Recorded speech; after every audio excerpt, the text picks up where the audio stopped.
ఇక ఐ&పిఆర్ లో భారీగా అక్రమాలు 10 ఏళ్లలో ప్రకటనల పేరిట నిధులు దుర్వినియోగం తేల్చేందుకు సిద్ధమైన కొత్త ప్రభుత్వం డిపార్ట్మెంట్ లో ఇష్టారాజ్యంగా వ్యవహరించిన కొందరు ఆఫీసర్లు బీఆర్ఎస్ అనుకూల మీడియాకు ప్రజాధనం ధారాదత్తం సమయం సందర్భం లేకుండా ఇబ్బడి ముబ్బడిగా యాడ్స్ పేరుకే సర్కారు ప్రకటనలు కానీ అంతా గులాబీ ప్రచారమే ఇన్స్టాలో రీల్స్ చేసే వాళ్ళకు కూడా పెద్ద ఎత్తున చెల్లింపులు గత ఏప్రిల్ నుంచి డిసెంబర్ వరకు 350 కోట్ల ఖర్చు పెట్టిరట గత ఏప్రిల్ నుంచి డిసెంబర్ వరకు 350 కోట్లు ఎవనయ్యా జాగీరని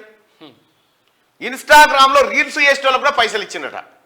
కేసీఆర్ ప్రచారం చేస్తే కోట్లు ఫస్ట్ కేసీఆర్ ఆస్తులని జప్తు చేయాలనే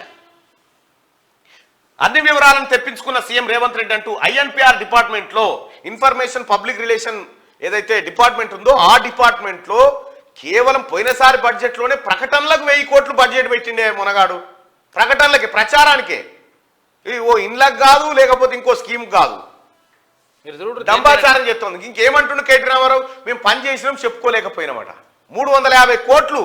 ఏప్రిల్ నుంచి డిసెంబర్ వరకు ఖర్చు పెట్టిరు 8 నెలల 350 కోట్లు ప్రచారానికి ఖర్చు పెట్టి ఇంకా మేము చేసుకోలేకపోయినాం మేము దంబాచారం చేసుకోలే అని బడేవాయి మాటలు చెప్తా ఉన్నాడు సలీం పేకు వేరే రాష్ట్రాలలో ఇచ్చిర్రు ఇవన్నీ ఏమన్నాడు ముఖ్యమంత్రి గారు మొన్న రివ్యూ చేసుకుంటూ ఈ ప్రకటనలు దుబారా ఖర్చులు ఆపండి రాష్ట్రం పరిస్థితి బాగాలేదు బడ్జెట్ వాస్తవ రూపకల్పన చేయండి వాస్తవం ఎంతుంటే గంతే కేసీఆర్ లెక్క డంబాచారం చేయొద్దని ముఖ్యమంత్రి గారు చెప్పలేదా రేవంత్ రెడ్డి గారు గత పాలకుడు కేసీఆర్ నీకేమైనా శరం లేకపోయా ఇంత నాశనం చేసిపోతివి